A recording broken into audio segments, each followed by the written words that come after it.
Is there anybody listening? Is there anyone that sees what's going on? Read between the lines. Criticize the words they're selling.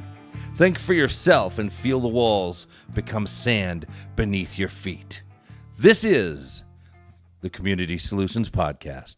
Jason Bradley, Andrew Richter, from deep in the bowels of our underground lair, just putting the finishing touches on our new best-selling novel, How I Saved the World by General Milley. Well, let me tell you something. Yes. One thing about that I learned about the Afghanistan thing. Yes. Is in attempting to watch some of the Mickey Mouse proceedings that went on, where everybody, somehow Bagram Air Force Base got evacuated, but Right. nobody knows who made the decision. Somehow Americans got killed. We droned 10 kids. Yeah. Left Americans there, but nobody knows why. Right. One thing that I get from it is the same thing that happens every single time in Washington. Mm-hmm. No one will be held accountable. Yeah, that's Not a person. That's about it. I mean, End of story. nothing will happen to anybody. Right. Whether that's Milley, whether that's Austin, whether that's these generals who seem as clueless as they can possibly be. Yep. Whether it's the president, whether it's the Secretary of State, they'll all just move on. And unfortunately, we as Americans will probably move on. Yeah, well, we shouldn't. No, we shouldn't. And we probably won't for a while. I mean, this can stay out there for a while, and I think it will as long as Americans are still there. But I think, unfortunately, our attention span is not very long. I mean, people aren't going to forget what happened here, but with the economic problems that we're having,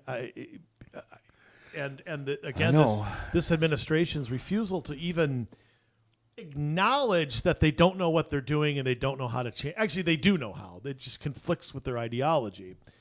We're looking at things getting way worse. My book. I mean, I don't want absolutely. that. I don't want that. But forecast on GDP. It's not looking good for third quarter. I mean, we're looking at like 3-point-some%. And and you got to remember, that's when we were minus 28 at one point last year. Okay, the economy should be growing. Jobs should be growing. Yep. It's everywhere. I mean, literally. 11 million jobs that can't be filled. And, the Secretary of State came out of her, by the way, I have no idea on the song. The Secretary came out of her Amber Alert. They must have found her. And she was claiming, well, there's not a worker shortage, there's a skills shortage. And we need more money for blah, blah. Like, really? So that's why the gas station is offering $20 an hour because there's a skills problem? Right. Every fast food place, every restaurant has help wanted signs. Looking for drivers, looking for... U.S. Foods. I saw semi parked up by U.S. Foods today that had a sign of $28 an hour or something like that.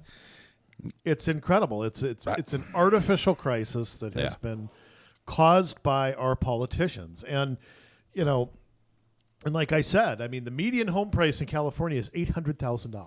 Yeah. To have a house. Mm-hmm. And they're clueless on what to do. Right. So, I mean, but again, like we've said before, Jay, anything to change the course are the last things that Biden and his allies want to do. Mm-hmm. You want to curb what's going on with inflation and stuff. You got to stop the borrowing, stop the spending, but those are the last things that they want to do. Right. Well, and you have these investment companies like BlackRock that are going and buying up all of these huge swaths of entry-level housing as well. Yeah. Which puts an artificial shortage on the market of housing, and then forcing people into renting situations and things like that. Renting's getting worse. I mean, it's doing nothing but getting worse. Right. I mean, there are 10, 20, 30 applicants sometimes as soon as there's an opening. Mm-hmm. I mean, it's crazy. It's just, and like I said, I don't see a short-term end to this. I don't see a don't either. short-term one. Fed's talking about taking a look at buying fewer of our bonds. They're the only ones buying them right now. Yeah. Last time they tried that, it didn't go so well, and they're looking at raising the interest rates again next year. Well, again, raising interest rates slightly can have a positive effect. But when you couple it with... I know, with the other, exactly. It will, I'm talking under normal circumstances. I mean, they feel like they have to try and get the inflation under control, but... You know, with everything else, and if this infrastructure bill passes, I don't know what we're going to do. Inflation is we're going to have hyperstagflation. It's going to be It's going to bad, pass. bad, I mean, bad. The House is going to pass their own version, but Yeah, the House will pass it. But it passed the Senate 69-30. It's passing. There's no opposition to it. The opposition is in minor details and emphasis. I mean, Right. I was not surprised at the list of people who I saw vote for it. It's the exact same people that I expected. Oh, Mitt Romney. But quite frankly, I mean, you know, there is no thought in Washington to changing course. Zero. No. So, No, the Republicans in Washington, for the most part, are about worth as much as the Republicans here in our state Senate. they're as worthless as a milk bucket under a bull. I mean, it's just it's useless that they exist. Yeah. You know, and I don't understand the thinking. I don't understand. There's nobody picketing in Washington demanding an infrastructure bill. And you know what? If we're going to talk infrastructure, why is it we never fund our needs? Yeah. Our needs never come first. Oh, there's roads. Well, then if there's roads crumbling, why are we building sidewalks? And why is the infrastructure bill going to childcare? And why is human infrastructure? I mean, it's Right. I mean, it's a joke. These people are monsters. Yeah, They're monsters. they are. Why don't we call them what they are? They're monsters. Okay. Song, Anybody Listening by Queensryche. I got them right one time. You did. Yeah, okay. Yeah. The news doesn't get better when you get closer. Yeah, can't wait. Can't wait. All your friends over at the Robbinsdale School Board have, in very open and honest fashion, appointed someone to vote for you, Jay. Oh, yeah? I mean, wasn't that nice? That of is them? nice. Then I don't have to worry about selecting somebody myself. I mean, you don't have to look at any read about anybody or. Do they agree with me? Do they not agree with me? It doesn't matter if they do, because these fine folks were generous enough to make that decision for me, so that I didn't have to be burdened with selecting my own representation. Isn't that fantastic? And once again, some hard-hitting reporting from our local newspaper and local cable channel. I mean, you know, I tell you what, I wish I could go get a degree in journalism so I could copy and paste talking points from a district or a city council webpage and put them in a story and call myself a journalist. Right. I mean, that's what do you call that? I mean, that's the Robbinsdale board filled its director vacancy at its September 22nd meeting, which was funny because I didn't see that on the agenda. But maybe it was in the fine print. Yeah, maybe. They're so detailed laden normally, you know. Detail orientated, as they'd say in New York. Somebody named Sharon Brooks Green will be the new school board director beginning on November 1st. So I guess there's a lame duck period even if you're appointed. I guess so. Due to the, here's some great reporting. Due to the timing of Lindbergh's resignation, the board by law was able to make an appointment instead of host a special election. Oh, well, isn't that wonderful? They write it like that's a great thing. Yeah, I mean, Chair Daniel Boone, David Boone, I'm sorry, said the board put out an open call for candidates on the day of Lindbergh's resignation, last day, I'm sorry. Yes. And closed the window on August 30th. 9 applicants were received. It was narrowed down to 4. And interviews took place on the 15th. Now, somebody a question here. Yeah. We could never find out who those 9 people were. I've been scouring, looking, can't find them. Yeah. Their agenda for their work session, useless. Mm-hmm. How did they whittle it down to 4, and how did they pick one? You know, if you're going to pick our representation for us, don't we at least have a right to know the criteria you used and anything like that? You can find out the criteria. You just have to fill out the application. Remember? I don't want to apply for the damn thing. I just remember. Yeah, I mean, it was like we should have went through with the application, and then when they call you, say, "I don't want it. I just wanted to know what you were grading people on. It's the only place I can find it." Yeah. So anyhow, yeah, that's a good point. Yeah. Anyhow, it was a challenging decision. Oh, I bet, because they didn't have anybody picked beforehand. Green has been a resident of the district for 10 years in New Hope and in the past 4 years in Crystal. Her children are Robbinsdale Cooper graduates, and she has a master's degree in advocacy and political leadership. Oh, sounds great already. And currently is seeking a doctoral degree in public policy and administration. Even better. You believe those are actually advocacy? That's a degree? Apparently it is. I mean, they at least did that much background, read her website or whatever. We read her website too.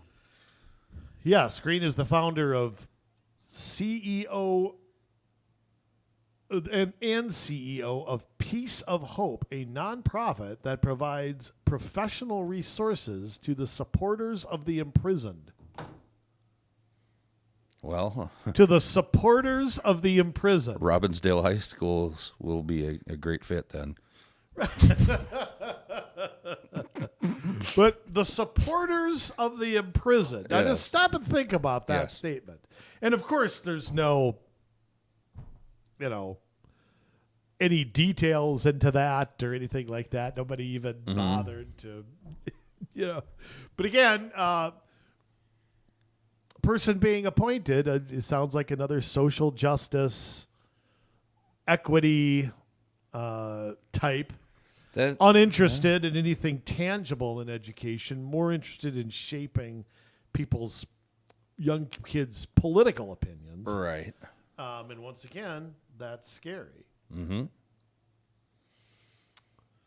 So yeah, fits right in at the school board, though. I mean, well, and this is the direction they're going. My inside source tells me that gang violence in the schools are up. So it's just like Minneapolis. I mean, you retreat on that kind of stuff, and what happens? And that's but they have to have an emphasis in equity. Meaning what? Meaning white kids will be sent to the principal's office for, breaking a pencil. But is that what that means? That white kids will get singled out now or get punished harsher, so it looks like it's equitable. Right. Yeah. So. We got to do a follow up on that. Yeah. Robbinsdale school security, whatever you want to call it. Yes. That deserves a follow up. It does. That's just nuts. Yes, but my source on that is solid. So that I'm not conjecturing or rumors. It's So it's Well, God, as a district graduate, man, that just. Yeah, your actions paved the way for this. My actions. No, you don't. I admit I had fun in school, but yeah, I never punched anybody who didn't deserve it. Yeah, so that was kind of that was pretty much my role as well. My actions. Anyway, I mean, more on this to come. Yeah. I mean, we'll see. We'll see November 1st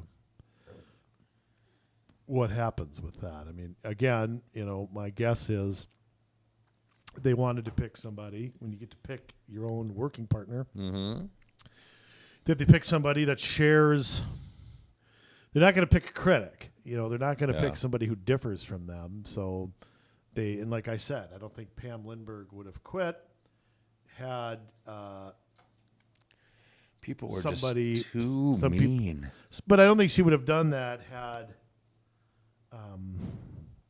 people not been sort of in line for this already. Right. I don't buy that. I don't buy that as a coincidence. I think her resignation was months in the work, and that they had a type that they were looking for. Who we'll see if she can handle the hate that comes toward serving and spending other people's money and all that. Yeah. Well, we'll see. Why don't they pick us? I mean, we handle that just fine. You didn't finish filling out the application. They couldn't. They wanted to do with your name. Yeah, well, I can't do everything. Jay, you're supposed to make the sacrifice. That's what you're supposed to do. I do. I make team. plenty of. It's I for do the plenty team. of sacrificing. Yeah, but there's no I in team. That there is no win. Yeah, there's no I in team, but there is a me. I'm just looking through Robbinsdale School's listing here on Glassdoor.com. Did you know this director of security is, let's see, job level 7, which is $734,000 to $791,000 a year.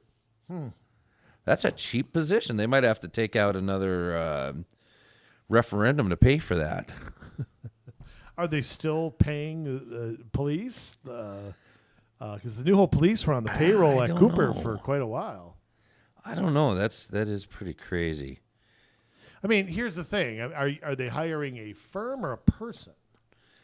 I think it's a person that is going to be the head of. It's director of security, so that would be an individual. So yeah, maybe you should apply for that. That's a pretty good. I want nothing. I mean, to do you with need a master's degree in criminal justice or a related field, so they can. Why? What's that got to do with security? Right.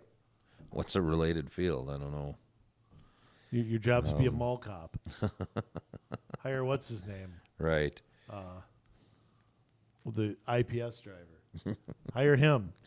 Yep. Oh, here we go. Doug Heffernan. Qualifications. The first qualification they list. So, see, this just proves my sources. Bachelor's degree in a social justice related field in at least 8 years of justice, equity, or related experience, including 5 years of progressive management experience or any equivalent combination of training and experience which provides the required knowledge, skills, and abilities. Can I ask a question? Why do they always say progressive management?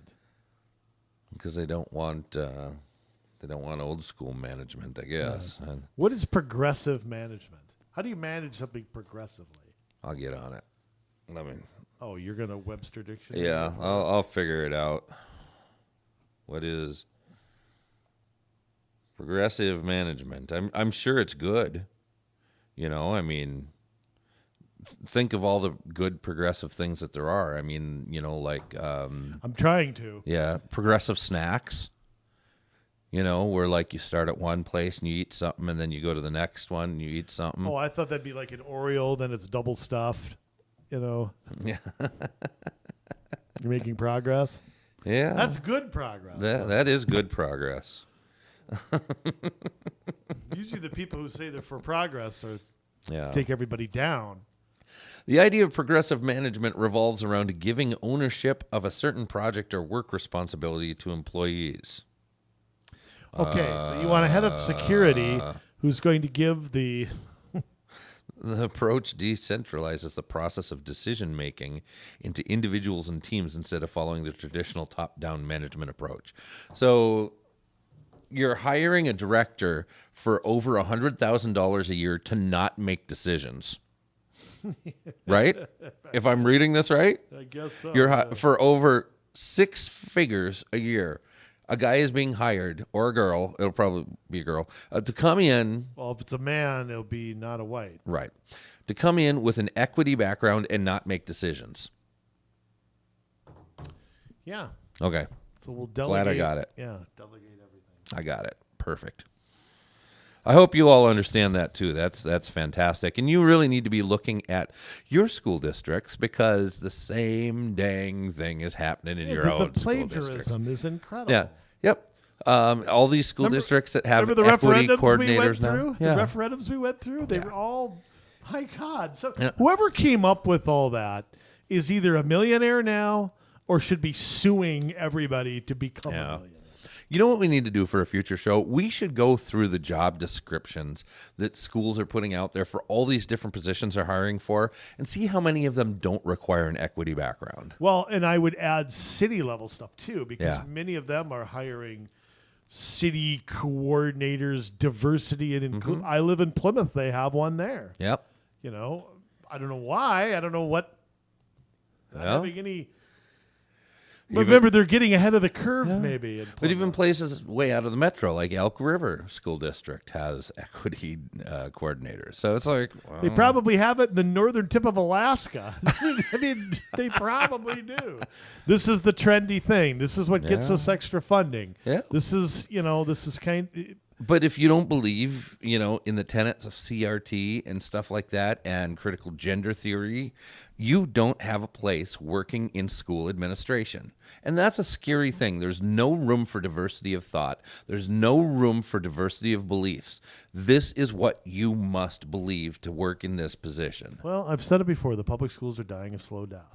And the whole system is,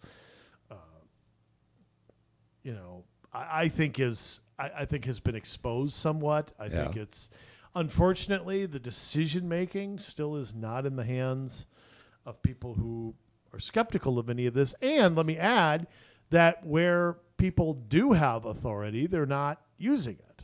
So, but again, it's kind of like the cities, Jay. The people who work there are there for life. Okay? Like the State Department. They can outlast one president. They can outlast one mayor. Well, we may not outlast this one president, but I yes. mean, generally speaking, you can you can outweight somebody. Right. And unfortunately, I think a lot of that, because school boards technically don't do that stuff. They don't. Right. They don't hire the heads of the department. Just like city councils don't do that. It's one of the problems that we have is that there's no accountability there. It's not up to them. So, if you don't have a superintendent or a city manager or a county administrator, don't do things like that, you're going to be limited on the amount of change. But again, it's that way on purpose to insulate. Right. So, such a wonderful thing to start with. Yes. I think we'll move on to something more wonderful. Oh, such cheery news that we bring every week. It's Been a while since we've kind of given the Met Council a little bit of a spanking, isn't it, Ben? It's been a while. We've had other things to worry about, unfortunately, and It's hard to shoot at all these targets. Yes. And yes, moms demand action. I'm speaking metaphorically. Okay, I have to say that, right? Right. So that they're not out crawling up my ass. Okay. Life comes with a disclaimer now, so Wasn't it great back in the days where you didn't have to say that? no. Oh, it wasn't? I mean, it was great. It's not great now, and I'm agreeing that it's not great now, I guess. But it was like, I didn't have to reassure every little group that this was a joke or that. Right. I mean, golly. You could say, Bill, I'm going to kill you. And people didn't think you were actually going to kill him. You could watch wrestling and see Tito Santana nail somebody and hear Bobby the Brain Heenan call it a flying jalapeno. No one cared. Okay? I mean, just nobody cared. But now it's like, geez, all right, golly. Okay, so we're shooting at all these targets, Jay, but I'm speaking metaphorically. Right. I'm not even at a range. Okay, I'm not even there. Yes. But we've all heard of the Thrive 2040. Mm-hmm. But Thrive 2040 is soon to be history, Jay. Because we hardly knew ye. I know. I Yes. didn't even get to hate it as much as I hated the 2030 plan. I didn't get that level, down. It was like kind of disappointing. I mean, it's, just kind of. Right. Thrive 2040 pretty soon is going to fade into memory. And we have, I don't know what they're going to call it. We'll have to do a eulogy on this show We may. With when it goes away. Some music behind it and all that. Why? Because it's going to suck a whole lot less than this one. Probably. But now, yes, they're planning for 2050. Why not? I mean, it does not stop. Why 2050. not? Now, first off, think of how nuts that is. Jay, just stop for a second. Yes. Let's go back to 1990. Okay. In our heads. And just think how much different life was in 1990 than it is, say, in 2021. Oh, just unbelievably. I mean, whether that's prices, whether that's technology, whether that's just a feeling of freedom. Yeah, I mean, everything is different. It's totally different. You know, I mean,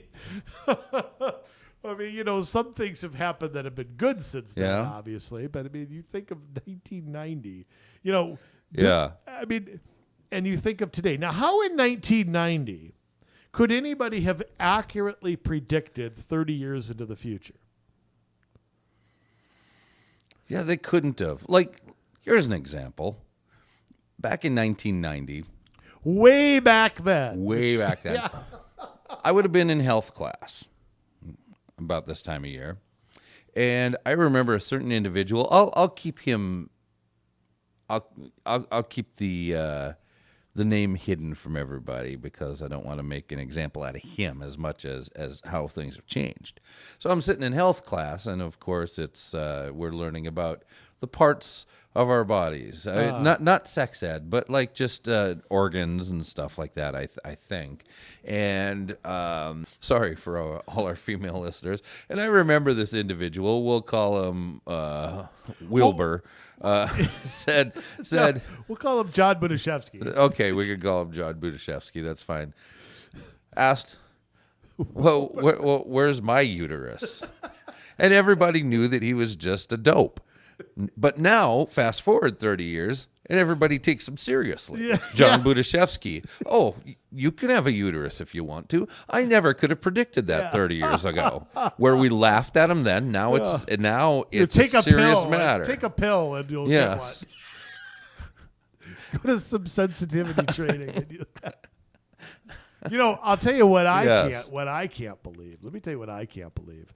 And it's on an education thing as well. Yeah. Back when, I'm sure it was this way for you, I remember being in where you had the low class, the regular class, and the high class. Yes. We used to call the low class the bonehead class. Right. The teachers called it the bonehead class. Hey, you failed this test, boy. We're going to send you to the bonehead class. What do you think about that? Right. But seriously, Can't do that. I mean, No. not only can you not do that, but I'll tell you what, I have, and maybe I've told this before, that I have, because I'm not a parent, but I do have friends who have kids in, it doesn't really matter what district. The nuances might be different, but they don't have low classes anymore. Right. They mainstream everybody. Right. And their reasoning, though, has nothing to do with student achievement or helping kids or anything like that. It's what they keep saying is that those classes are not racially diverse enough.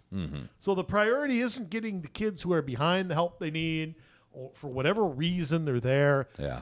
You're catching them up so they're not in the bonehead class. They just throw them in with everybody else, and that's how people fall through the cracks. That they And learning slows down for everybody. For everybody. Now the kids who are ahead are bored out of their mind because they're done with their work in half the time. Then they're dinking around and they're bothering the kids who are having trouble, and you've created utter chaos. Right. So I mean, did I think we'd ever get rid of the bonehead? There's boneheads everywhere.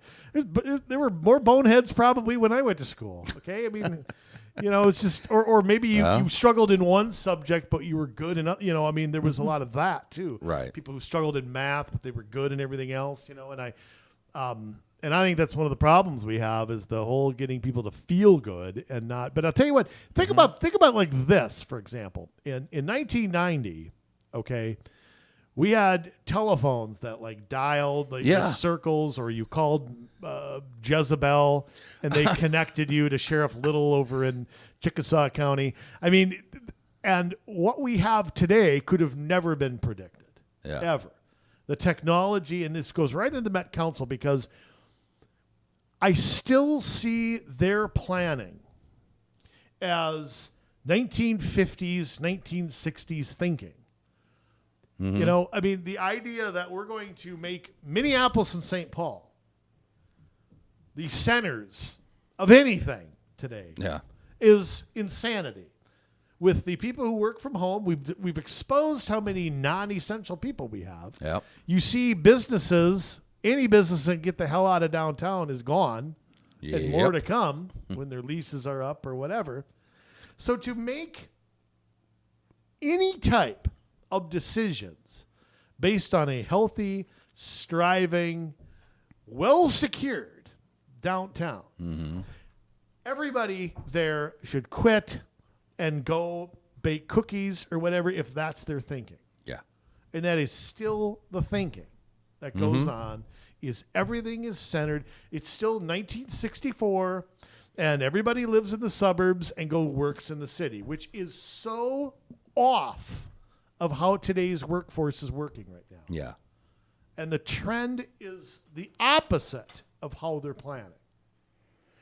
If you can avoid going to Minneapolis and St. Paul, you avoid it. Absolutely. You avoid the crime, the traffic, the lousy streets, the 20 miles an hour, the protected bike lanes, and the jutting out of the pedestrian whatever they call them, and the intersections, and the no parking anywhere. Yeah, and I mean, if you can avoid it, the only time I go, I'll be honest, to Minneapolis or St. Paul is a sporting event. Yeah. And it's more than I go. Yeah. I mean, and it's rare. It's not often, but, yeah. You folks know I love baseball, and so I have a few sunny days at Target Field, and that's about it. Yeah. And other than that, I wouldn't go down. I wouldn't live there for free. No. So, I mean. No, because you'd be paying through the nose sooner or later anyway. Pay with my life, probably. Probably, yeah. And one of the things about, first off, Jay, the process of how they're going to do this. Mm-hmm.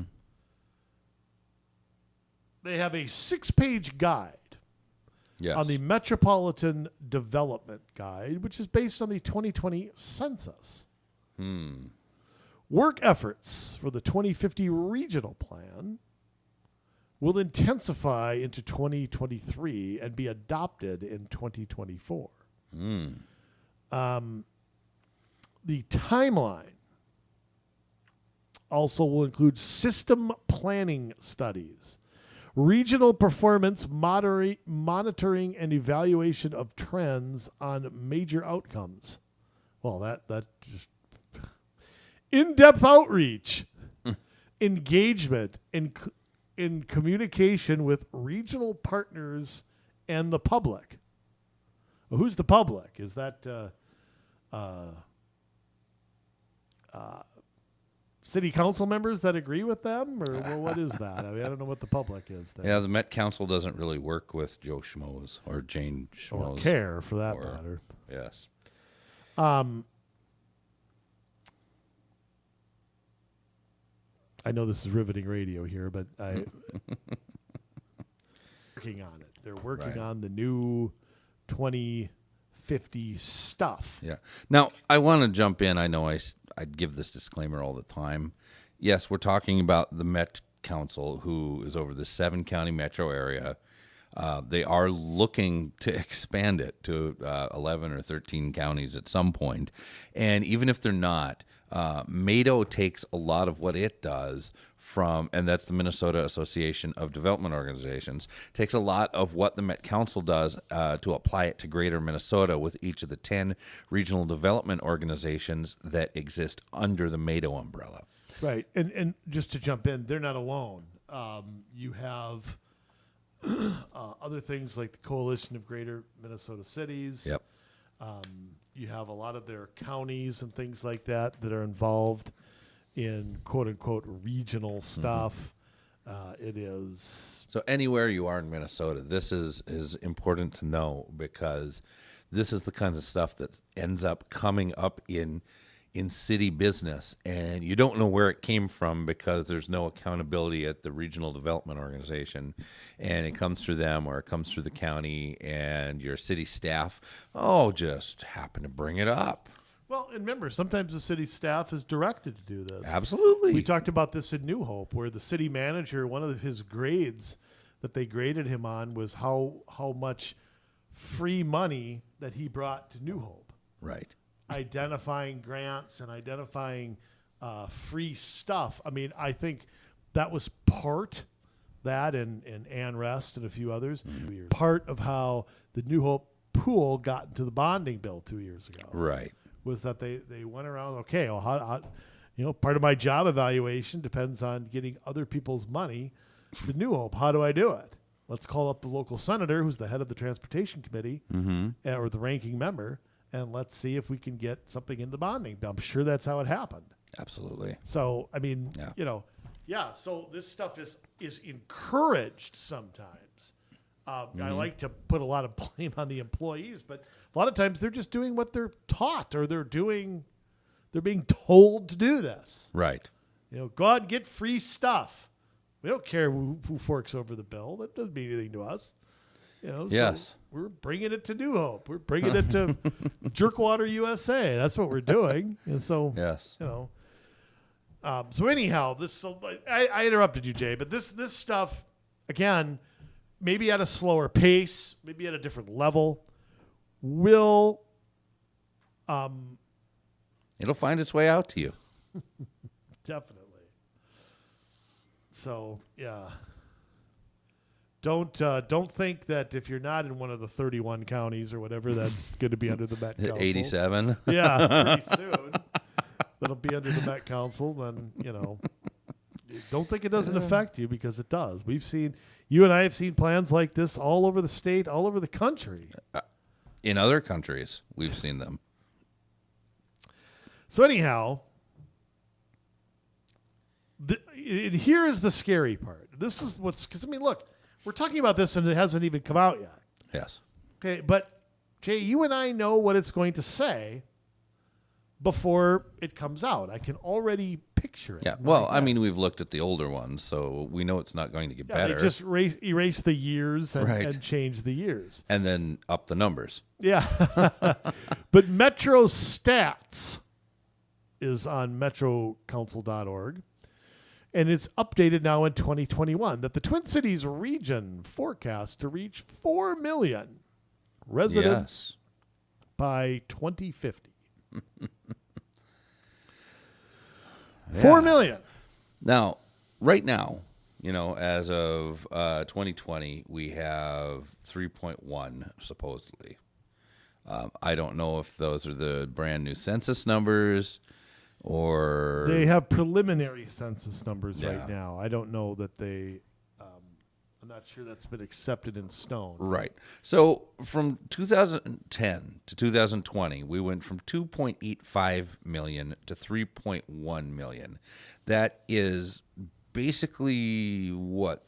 250,000? 250,000? So we're going to go up, 900,000 people by 2050. Yeah, their actual estimate is 8. That is their estimation.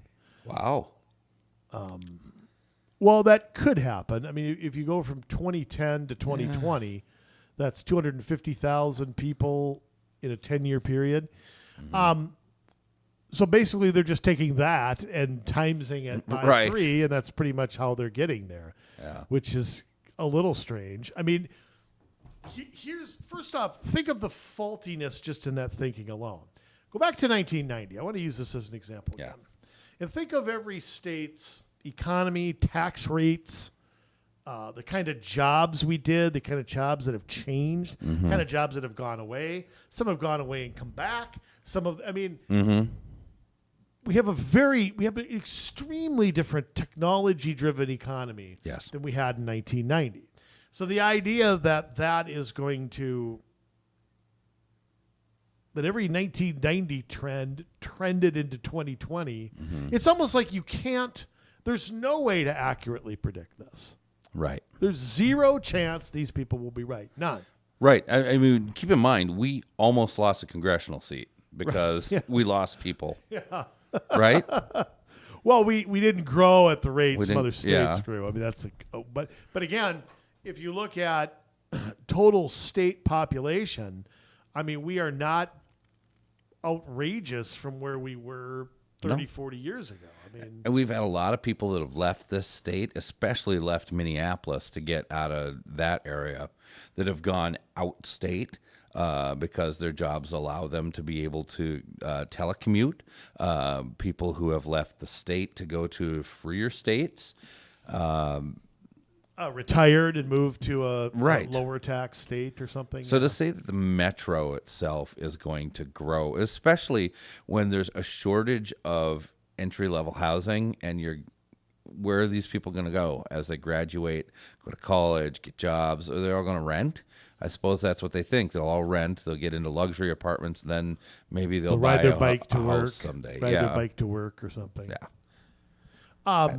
Well, just put it this way: in 1980, Minnesota had about 4.1 million people. Yeah. And 5.7 is the estimate now. But if you look at that, I mean, from 1990 to 2020, we gained about 1.3 million people. Mm-hmm. And I guarantee it wasn't all in the Twin Cities. I mean, but we've gained Right. 2 million, 1.8 in the last 50 years. I mean, that's not, totally out there. Where they're moving is maybe a little bit different, because if you look at, Minneapolis had more people in 1950 than they have now. Right. And I think it's funny. I mean, they have this, the council's forecast to 2050 projects, both population and job gains. And then they source it below with the source for their numbers is the Metropolitan Council Regional Forecast of July 2021. So they sourced themselves. They didn't source any outside information. They didn't go love find it. independent numbers. No, they sourced themselves. Of course it's true. Just ask us. Yeah, exactly. Well, here's something, because Yeah. this is why this is important. Everything that they do, Jay, you know this as well as I do, is going to be based now on this. Yeah. Okay, we have a growing population, so we need more transit. Growing population, so we need more high-density housing. Right. Growing population, so we need more bike paths. Growing population, blah, blah, blah, blah, blah, blah, blah. And they will use this to justify it. And I Yeah. went through this when I was on the Planning Commission in Crystal back in 2013, 2014. Of course, they projected huge population growth in Crystal. And let me give you just an example of how silly that is. Okay. Jay, what is Crystal's population right now? Just take a wild guess. I mean, I know you kind of know. I mean, it's almost, as of the last census, it was almost 23,000. I am going to say it because it's a fully developed city that it's about the same. Okay. You're very close. Go back to 1990. 1990, there were 23,788 residents. Yep. The 2020 census preliminary numbers are 23,330. Look at the growth. So it has dropped, and Yeah. it dropped a little bit in 2000, 2010. It upticked a little recently. Yeah. The housing thing might have had something to do with that or something or whatever. But Well, look at who was mayor in 2010 and look who's mayor now. maybe it's a more desirable city. It is. We go back to 1970, there were 30,925. Yeah. Okay, now some of that might have been more kids, the baby boom. I mean, Right. there are reasons why. But I sit here and I think to myself, when I was on the Planning Commission, of course they were projecting huge growth for a fully developed city, and they wanted high-density projects, blah, blah. I mean, more transit, but, everything to take the sub out of suburb. Right. And we as a city had to fight that. I mean, the council fought it, and the council was not necessarily friendly at that time. Right. The staff fought it, from our city planner, who's now the community development director, John Sutter, who I worked with, the Planning Commission, everybody, left, right, center. Actually, I'm not really sure who was left, right, center on that. We had a pretty good group. Was just like, what the blank is this? I mean, it was like a unanimous, blankety blank to the Met Council. And they were able to get some of that changed or some of it brought down. But they always project growth. And again, I come back to this. What is that growth? How can everything grow everywhere? Yeah. It's not possible. Okay? Like I said before, go back 50 years. Take Minneapolis and the first-ring suburbs that, like Robbinsdale, Golden Valley, Crystal, New Hope. Mm-hmm. There were more people living in all those cities in 1970. Yeah. So there is no growth there. No. Okay? So where are these people going to go? I mean, what is the thinking that goes into that? I mean, are they projecting this just to push their own policies, or are they doing it, are they doing this to justify their own policies, or is this a real thing that just everywhere everybody's going to increase? Well, I mean, and that's what they're saying. I mean, the only thing that's not increasing are white non-Latino population.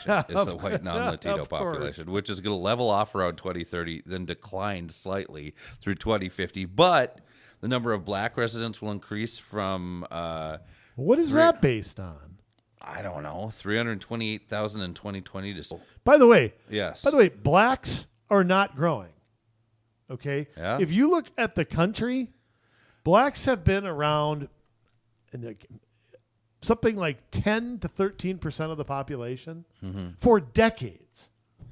Well, immigration, if they have their way. Are we counting that? Yeah, that would be black. So we're counting an African American the same as, say... As an African. Okay. Yep. Okay, then maybe I can see that. Especially here with the endless Somali. That it's going to go up to 17% of the region's population. And that Latino population will increase from 212,000 in 2020 to 413,000 in 2050. And Latino residents will be 10% of the Twin Cities population in 2050. Well, I believe that with the open border we've got. And residents who identify as Asian or any other non-Latino race group will increase from 365,000 in 2020 to 680,000 in 2050. Asians and other race groups will comprise 17% of the Twin Cities population in 2050, making 44% of residents in the Twin Cities will be people of color, or so they say. I don't believe that. Yeah, I don't either. Well, we're not going to add a single white person. I mean, I think that's crazy. Everybody else is going to grow, and it's almost like it's, you better watch out there, Whitey, because that's based on way too many assumptions. It is. I mean, whether that's refugees, immigration, jobs. I mean, I think that's nuts. But yeah, here's the other thing that I think is also nuts. 22% of Twin Cities residents will be over the age of 65, including you and I. Right. Of course, I won't be in the Twin Cities at that age, but I think that's also insane. Yeah. Look at the trends. Are the trends showing that? No. The trends are showing that they're moving to northern Minnesota. They're moving to Arizona. Mm-hmm. They're moving to Florida. They are not staying here. And I'll tell you what, or they're snowbirds. Yeah. And I'll tell you what, you think about the taxes when you retire, the weather, so on and so forth. You're going to see an increase in that, not a decrease. Right. You're going to see it in how easy it is now to move and go online and look at condos on the Atlantic Ocean. I mean, is just as insane. Yes. And by the way, can I say this too? Black and Hispanic retired people will do the same thing. Absolutely. You think they're not moving to a warm country or a state? Of course they are. Of course. Look at Florida's minority population. It's 31%, which You is know? twice as high as ours. You think Hispanics who retire aren't going, No, hey, it's like- get the hell out of this winter here and Yeah. go. Yeah. They're not, that's what's happening. They're going to Texas. I mean, it's not just whites that are doing that. But, Yeah. I mean, If you think that they're leaving Mexico and Costa Rica for the winters, you're crazy. who knows? Maybe they do think that. I don't know. I got to get me some cold. This is no kidding. unbearable. Enough of this Caribbean stuff. Now they try to justify this. Yes. Later. Page 3, national growth and international migration. I love how it's called migration. Yeah. Well, that's why, because the United Nations declared that migration is a human right. Unless you migrate to Mexico. Try migrating to Tijuana some night and see if it's a right. Right. Of course. Yeah, it's right. It's not a right. But that's the whole thing. Now, they call it migration instead of immigration because you can make laws about immigration. Migration, however, is a human right. And so you can't restrict that because then you're breaking all sorts of international conventions. Huh. Yeah. Well, that's interesting. Yeah, isn't it? No, actually, it's not. Natural growth and international. Okay, so the regional population growth accrues from both natural growth, that is, births minus deaths, and migration. People moving to the Twin Cities from other places in the U.S. If anything, I see the opposite happening. Yeah. I mean, I know a lot of people who've left Minnesota, Mm-hmm. and gone somewhere else. I don't know too many. I think if anything, you're going to see Fortune 500 companies drop. That has been dropping for a long time in Minnesota. There used to be a lot more than there are now. Yeah. Whether that's, there are still some big ones, obviously. Best Buy, Target, 3M. I mean, there definitely are. But those are where the jobs are growing either. So I find that at least head scratching. The Twin Cities region will continue to be an immigration gateway, gaining 312,000 new residents through national immigration. Among these new residents, 83 will be POCs. Yeah. So That's people of color for right. the. But again, yeah. that's based on the assumption that over the next 30 years, nothing changes in immigration law, nothing changes in Minnesota being a welfare state, being a magnet for that. Well, that's not going to change. Well, I mean, it may not. I mean, probably not. But unless we have our way, yes. so that's based on a lot of assumptions. You see immigrants going to Texas and Florida, and they're not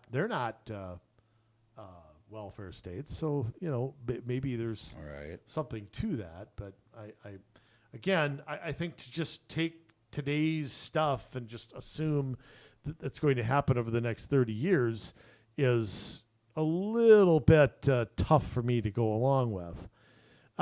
Older adults will be overwhelmingly racially diverse. Now, that also depends. Mm-hmm. Okay, because it depends on what workforce you're talking about. Right. You got a bunch of white teachers that retire. There better be. You're going to have people of color with college degrees in that to take their place. And if you don't, it's not going to get more racially diverse. Well, unless they change the rules. Which they may. But again, usually that doesn't happen organically. Right. Working age populations of color will double between 2020 and 2050. No question. This will dramatically alter the racial makeup of workplaces. Together, children and young adults of color will grow by 59% between 2020 and 2050, while the white population under the age of 25 will shrink.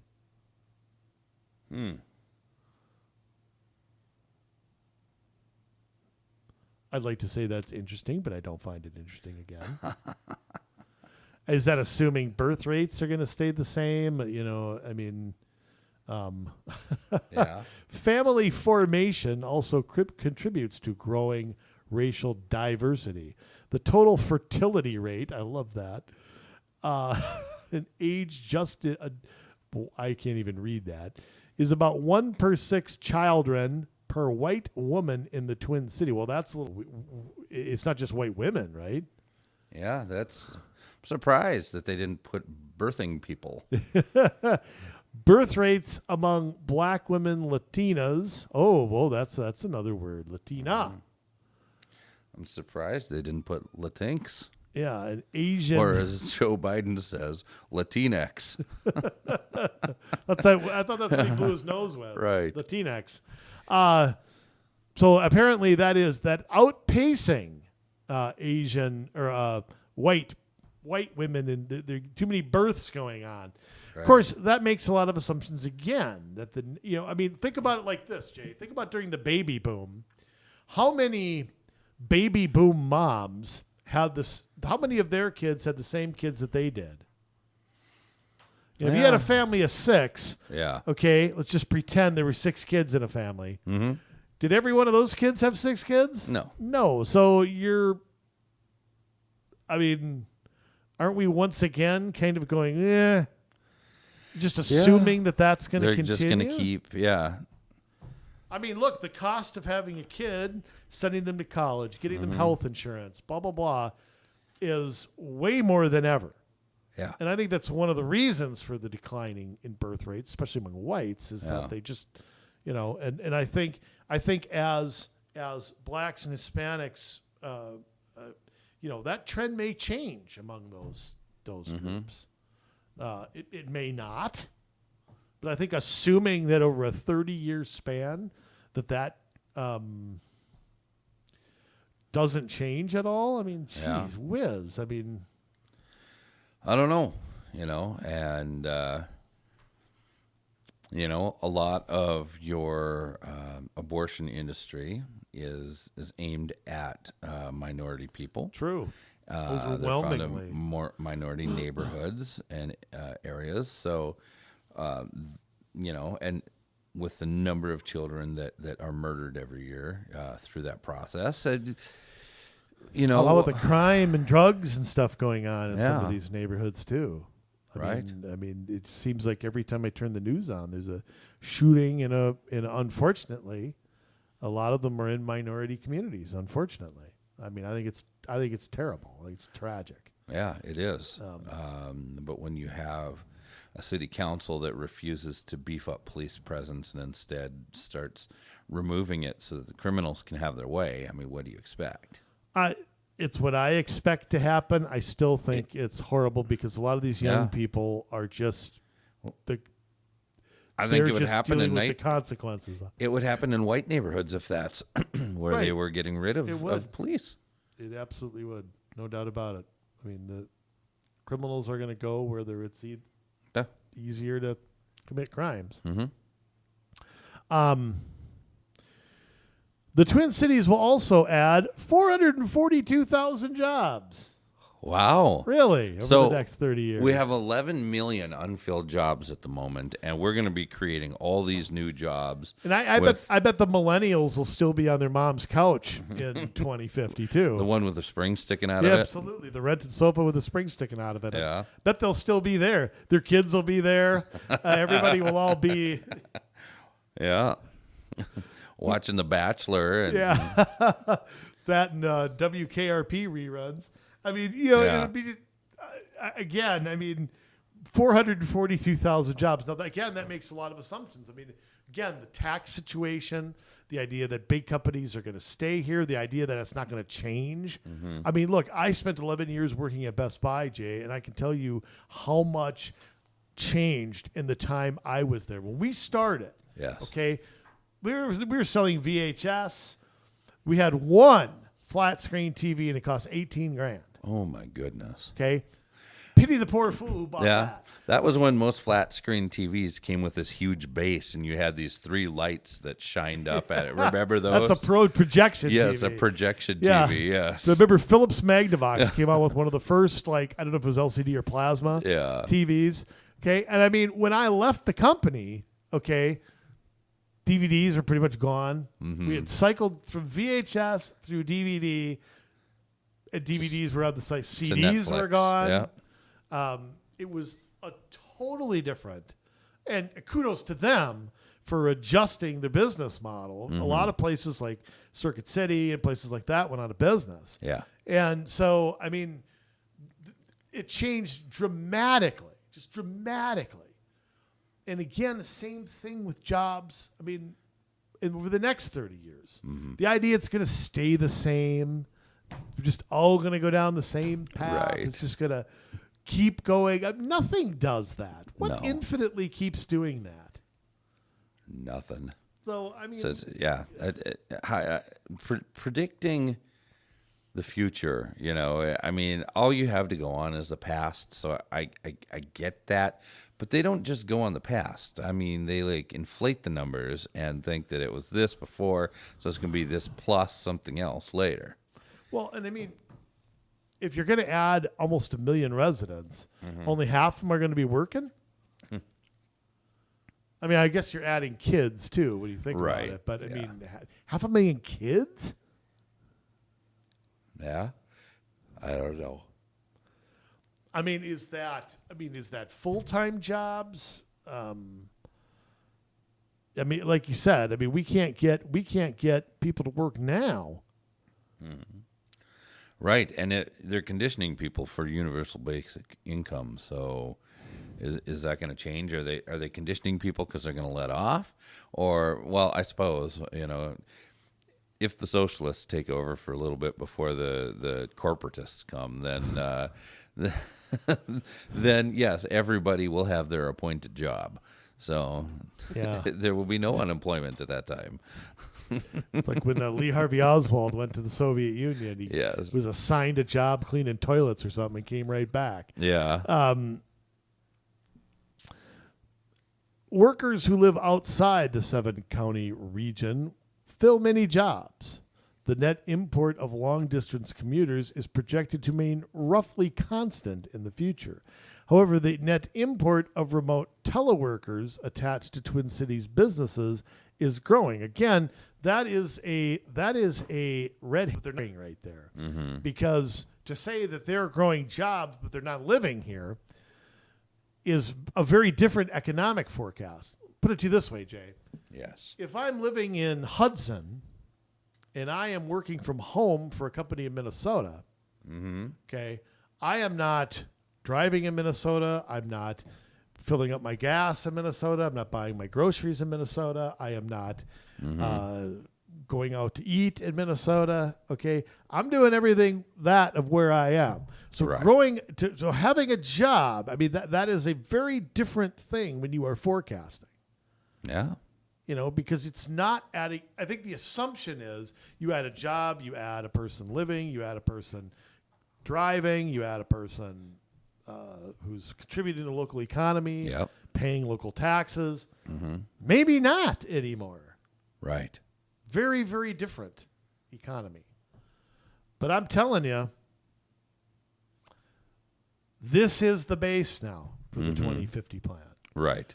818,000 residents in the 7-county metro. Now, let's also challenge that just a tad. Yeah. Okay, because if you look at, like I look at the biggest county in Minnesota, which is Hennepin County. I mean, the biggest county by population is Hennepin.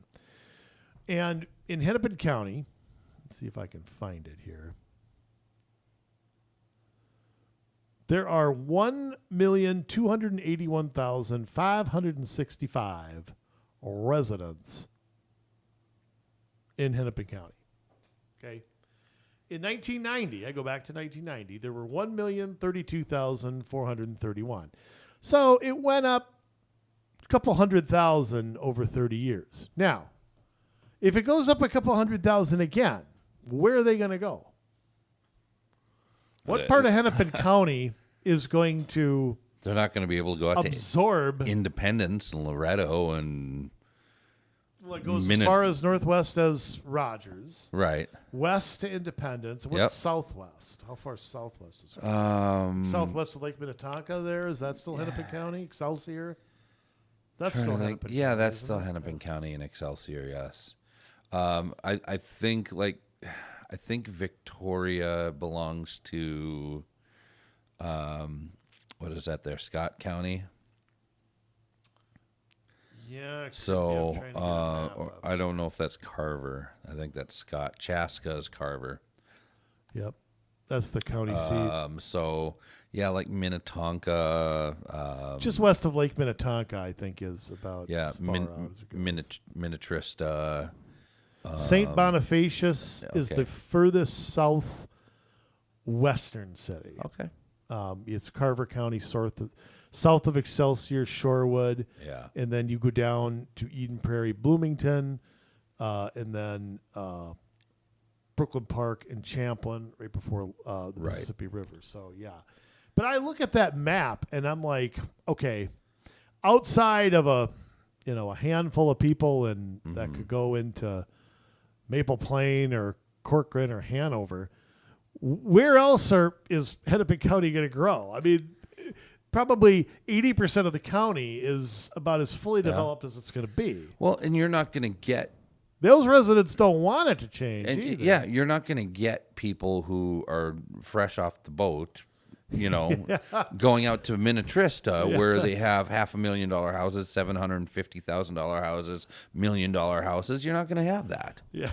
I know like a lot of like the Indian population that comes over here to work.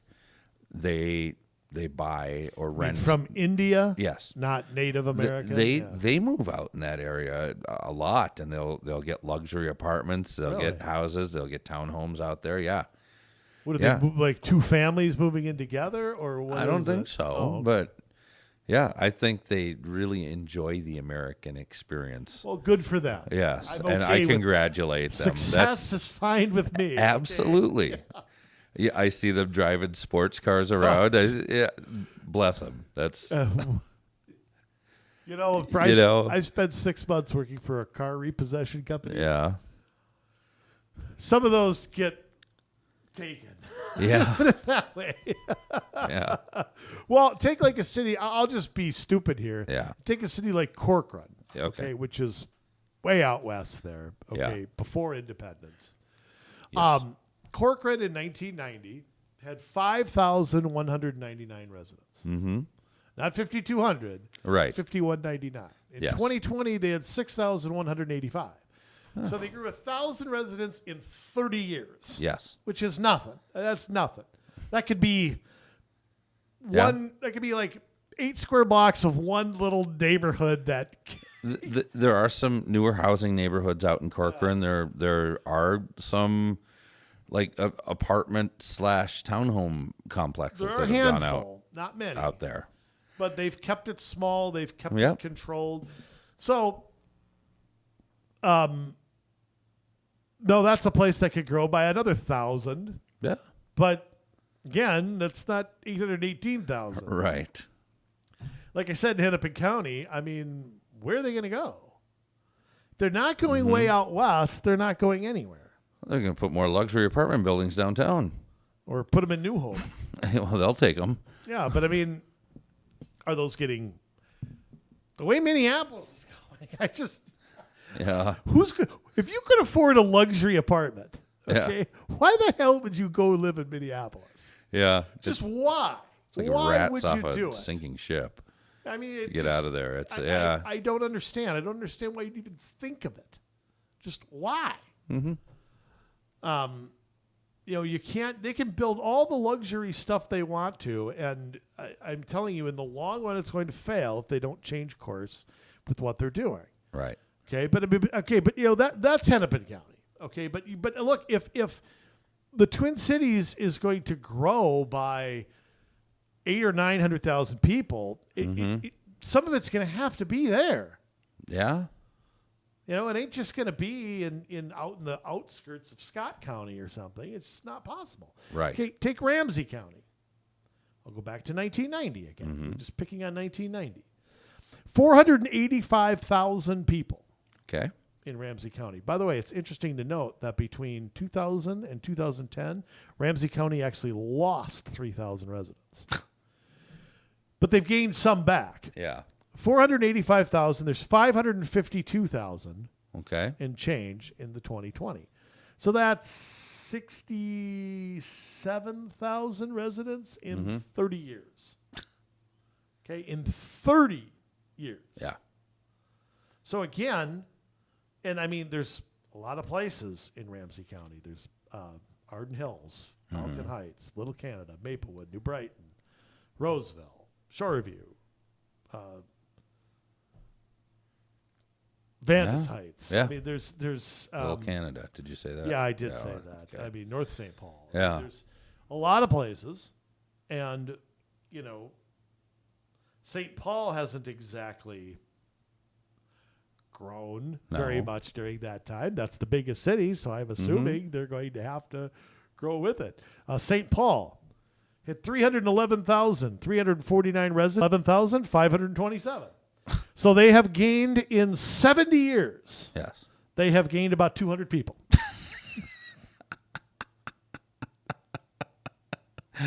So that's going to be tough for up the ball in St. Paul. This is going to be tough. They're not carrying their weight. Yeah. So it'll be difficult for that to happen. But here's the thing now. Part of, again, what's under the Met Council's umbrella is transportation. And they are planning, you know, even though we don't have all of the plans, we know what some of their plans are because they haven't changed, to have all of these routes all over the Twin Cities. Some of them are going to be the light rail. Some are going to be bus rapid transit. Okay, Jamie, stop you. Yes.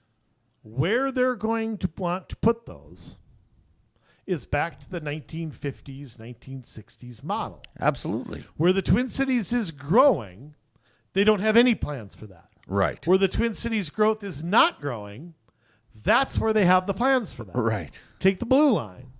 Great example. They can take it all right. They can redline the blue line. Yes. Going to Minneapolis, Golden Valley, Robbinsdale, same cities that had a larger population in 1970. Yes. So if that's their case, if that's what they want to make, we need more of this because of this. Then why don't they put the transit? Why don't they put the light rail from Corcoran to Independence to Loretto down to St. Bonifacius?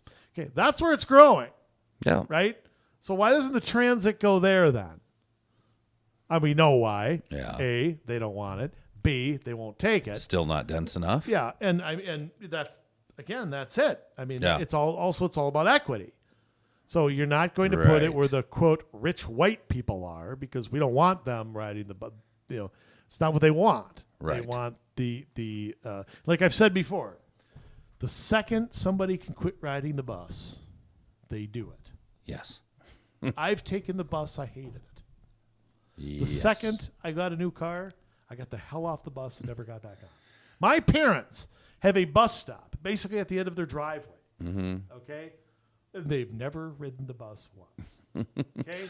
So When I worked downtown, I used to ride it, but let me tell you, did you really? I did, and then often or occasionally? I used to ride it every day until some things happened. There was a bus strike, and I started driving in, and I'm like, I don't ever want to go back to the bus.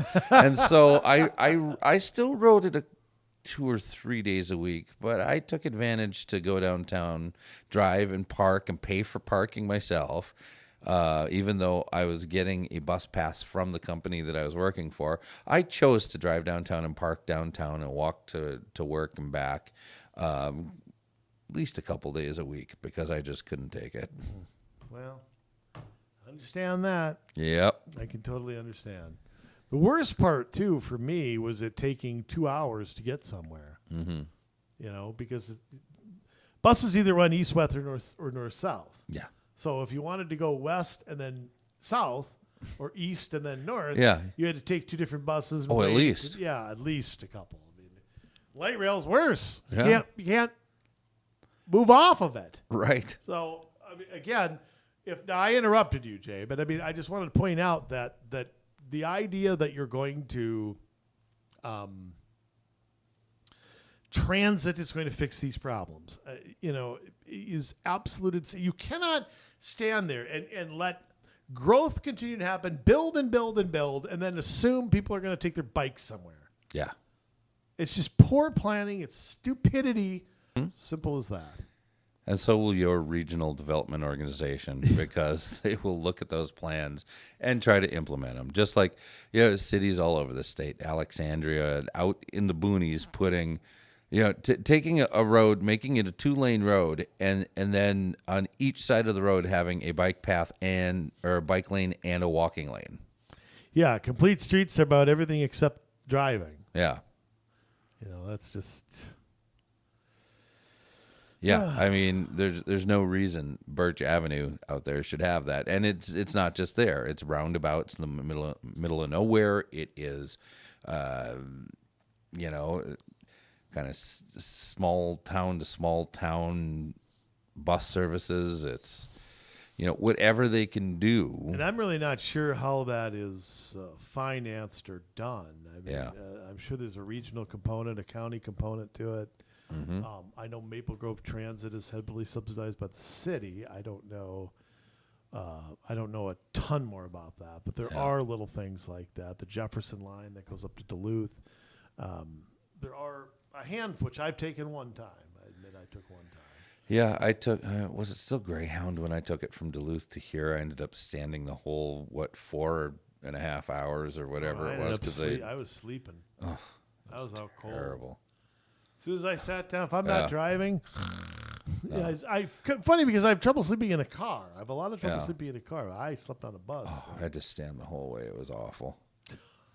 Every stop. People get on.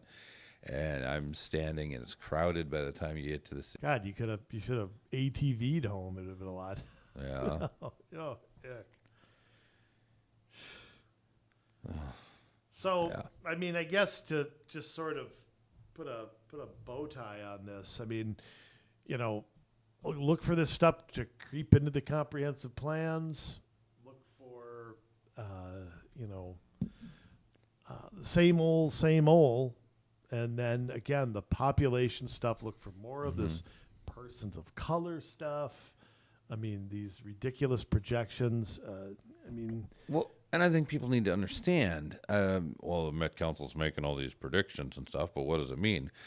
It will find its way into these comprehensive plans, and that's why you have to look at your city website and look at these documents, because every 10 years a city has to make a comprehensive plan, and they have to either update it or make a complete new one. And that comprehensive plan goes to the Met Council, which the Met Council gets to say yay or nay. If they say can force nay, changes. it has to go back to the city. City has to redo it, submit it again for approval until it gets approved by the Met Council using the facts and the figures and and the methods for development that they are pushing. I mean, it's a stranglehold on every city in the 7-county metro. Unfortunately, that's true. And there's very little fighting it. There are some cities that have taken them to court with varying success, like Elmo beat the Met Council. Actually, I think they lost. Did they lose? Yeah. I thought they beat the Met Council. I might have it wrong here, but it was. I thought they lost on an appeal, but. Oh, maybe there was an appeal. And I can't remember the specifics of that. There was something where something was put in over there, but the locals didn't want high density housing to go there, and they lost the fight for that. That the Met Council was able to force that on Lake Elmo. Okay. Met Council wins Lake Elmo Development Court case. That must have been on that appeal then. Yeah, I mean, and here's the thing. This is, again, where you could use a little leadership from St. Paul that we don't have. There's a lot of rhetoric against the Met Council. There's a lot of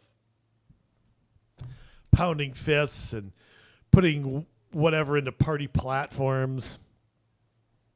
And at the end of the day, the Met Council pretty much gets everything it wants. Yeah. I mean, there's been no check on their power and authority, despite all of the rhetoric you hear. And there are people on the left who are frustrated with the Met Council too sometimes because they want local control over something, or they disagree about it may be different than our opposition. It may be bad, but I think there's a lot of people that don't want to be told what to do by that either, even if we disagree with their ideology. But nothing happens, nothing will happen. If you're looking for the Republican Party to do something against the Met Council, let me tell you something. The Republican Party created the Met Council. Right. And the most they've really talked about in ever doing anything about it is making those positions elected. Terrible idea. That's even worse. That's even worse. It's going to end up being an election that nobody knows. Yep. Down the ballot. The only way to do this is to get rid of the ridiculous regional government. Yep. Look, you and I live in Hennepin County, Jay, with over 1 million people. Yes. That's a big enough region. We don't need to be with 6 other counties. No, we really don't. And they have the same cookie cutter principles pushed everywhere. Do we share water treatment with Washington County? No. I don't think so. No, I don't think so. You can have separation on some of these things, Well, and the idea that we needed to create a government entity just to do that is false in its own right. I mean, you've got watersheds. I mean, you have cities entering into agreements with others. When we lived in Crystal, they had gotten their water from the Mississippi River from Minneapolis forever. Yeah. And wasn't any need for a Met Council to sit there and boss everybody around. Right. The Metropolitan Airports Commission, they're as worthless as a $3 bill. What the heck? I mean, it's all private use now. What do they need a commission for? I mean, back in the day when reliever airports were important, it was one thing. Mm-hmm. Now it's like it's storage, it's private use, it's something they don't need to be a part of either. So, again, look for it to get worser before it gets gooder. Right. Yeah, that's. I don't know. It's a mess, Andrew. Yeah, 4 million people. Do you know that we've gained 100 million people in this country since 1990? Really? Yeah, 100 million. Wow. I mean, that is staggering. Yeah. You wonder, how much longer we can be a melting pot like that. Yeah. Well, I'd say in some respects we're kind of reaching our breaking point with some of that. I think we're getting close, to be honest. Not because I'm saying doors are shut, but because you just look at what's happening in society and it's breaking apart. And I don't know how much longer we can push this without. I mean, we've already got complete bedlam in the street, so I don't know where you go from there. I think when it gets to that point, it's kind of like being a little bit pregnant. It just doesn't work. I mean, what's going to unwind? What's going to unwind that is generational. Mm-hmm. That's what's going to unwind it, not something that one election or one law is going to fix. It's just not going to happen. And we've been sowing the seeds of that for decades now. I mean, go back to the 60s. We've been sowing the seeds of creating public housing slums and trapping people in, we've talked about welfare before and how the second you get 1 inch of success, you're knocked off. You're almost incentivized. Right. I mean, and we've done it. We haven't learned anything. Look what's happened to unemployment over the past 2 years. Mm-hmm. We've incentivized people to not work. We've paid them more money to not work. We pay farmers money to not grow. Yep. I mean, we're doing the opposite of what would organically take us somewhere. Right. All right. That's enough. I can't talk about the Met Council anymore. I hate them. I just hate them.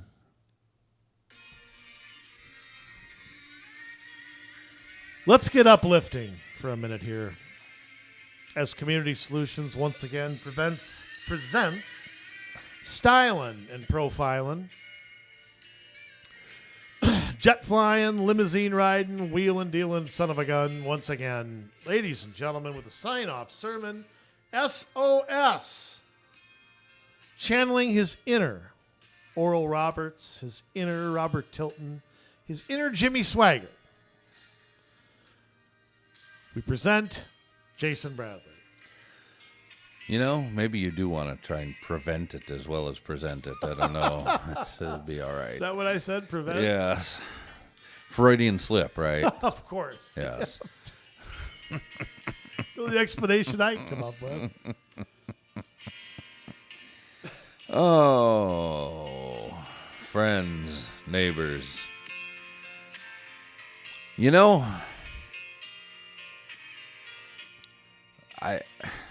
that's it. Good night. No, it sometimes it can be overwhelming to look out at what we have to deal with and what we're up against, and it makes you want to throw your hands in the air and walk away disgusted and not be a part of the civic process, if you will. And not every one of us is called to do that, but every one of us has a role. Some of us, we're supposed to be involved in government. Some of us are called to business. Others are called to arts and entertainment or media or education or the church or family. There are these different roles, these different areas of influence within within society, and we're all supposed to do our best to accommodate, if you will, I don't want to say traditional beliefs, but American beliefs, things that we have upheld for almost 250 years that have made this country go. That we believe certain rights to be self-evident, created by our Creator, that no government can give, no man can take away. They're not theirs to give. They're not theirs to take away. That we have a right to life, a right to liberty, and a right to the pursuit of happiness. And when the government becomes destructive of those ends, it becomes our right to do something different. It becomes our right to take them to the woodshed and declare their reign of terror to be over and to do something different.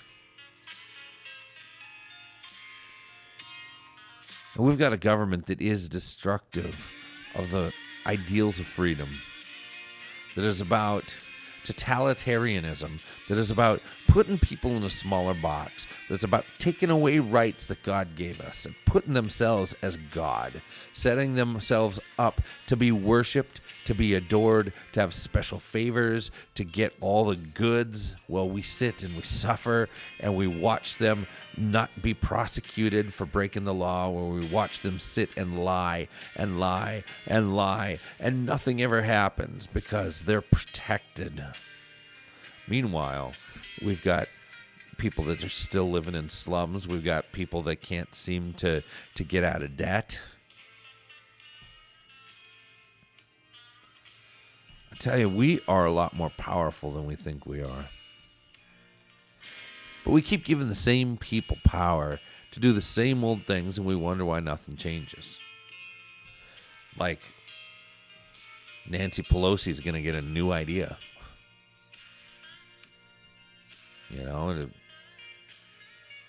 I'm more likely to shoot a hole-in-one on a par 5 or par 3.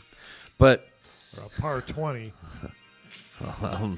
I might get a par 20 on a par 3, or I might shoot a 20 on a par 3. Not really. But,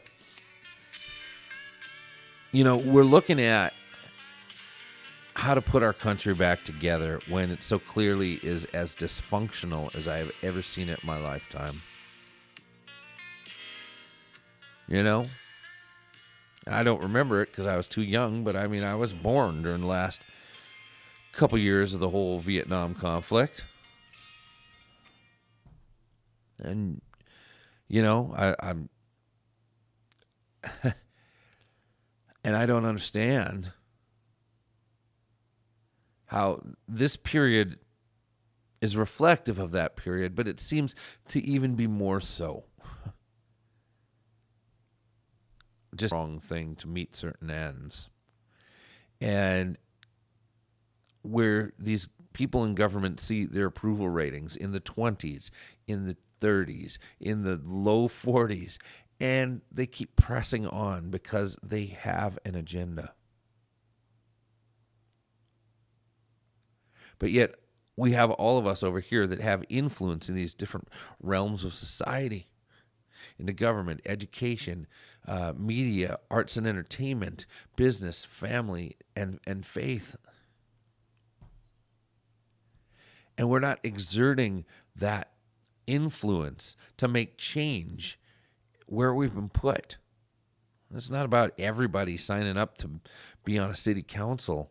It's not about everybody getting on a school board, but it is about you who are involved in that area, who have influence in that area, who have a desire and an interest in that area, getting involved in those things. It's about sacrificing for your children and your grandchildren. It's about putting away comfort so that we can preserve freedom. You know, it was said by Benjamin Franklin that you can't have both security and freedom. You can have one without the other, but you can't have them both. You can't have security and freedom, because when you start to make laws that keep people safe, you infringe on freedom. And when, you know, you have freedom, sometimes there's some danger that comes along with that. But I think in droves from Latin countries, from Europe, from Asia, from the Middle East, from Africa, because they know that what they've got is a whole lot worse than the promise of what America offers. And if they're willing to do that, why are we so sedentary here in America? Why are we so laissez-faire? Why are we just willing to that's just our government. Instead of standing up and telling them that, no, we are not going to allow this happen. We're not going to allow you to tell us we can't speak out about what you're teaching in the schools. We can't stand up and tell you that we don't like how we're being treated. We can't. No, we can, and we should. These things change for the negative because we don't do anything. It's just a lot easier to pick up our book, turn on our TV show, go hide in the garage. Instead, we need to make a way. We need to stand up, stand tall, and stand together. There are more of us than there are of them. And we can win. But it won't be done just limping along, haphazardly living life. It won't be done hiding in our comforts. Because when you do that, you give up everything that's good.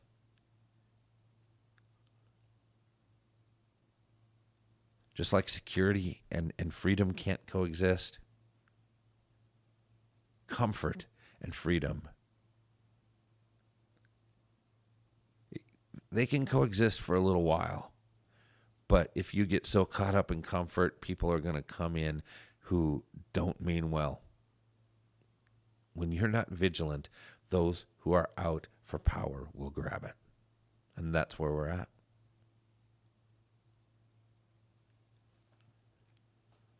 So if you want to make a difference, if you want to challenge, if you want your life to be an adventure, we're your men. We can lead you on an expedition that is going to be life-changing. We can take, and your life, I'm not saying it means nothing now, but we can give it, if you're searching for meaning, we can help you find meaning. We can help you want to save your communities, save your cities, because we know what to do. We've been through this dance. We understand how it works.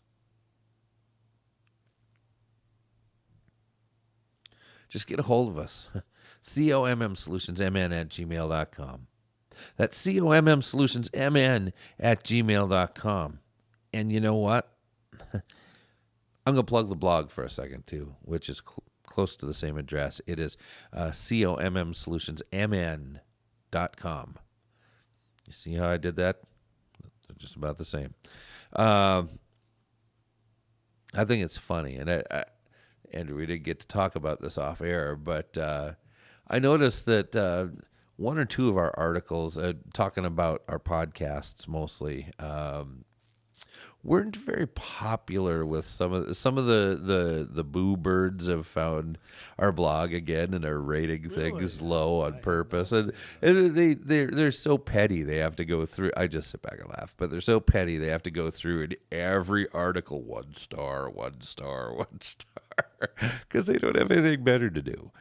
Wow. Yeah, I know. Well, I appreciate them listening. Absolutely. To the podcast, Absolutely. Thank you. It's funny, though. Just petty. I wonder if it was the Golden Valley one that set it off. Oh, well, that's fine.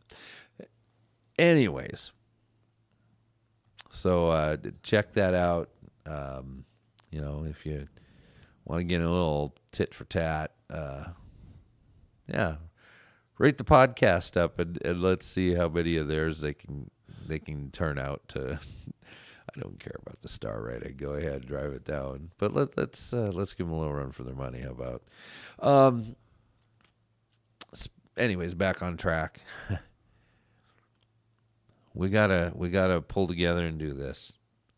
We've got one shot, and we're kind of backed up into the red zone here. So we gotta make sure that we hold them so that when we get a chance to get the ball, we can do something with it. All right? We need you.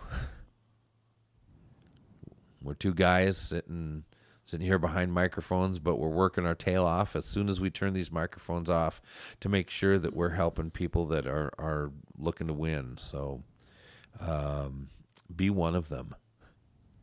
Be one of them and join the other people that we're helping out, because I can guarantee you that when we start taking these seats back, the progressives, the socialists, the communists, they're going to have to stop and think. And they're going to have to change course. And we will push them further to the extremes. It will happen. But we need your help. We love you, Minnesota. But now it's your turn to get to work.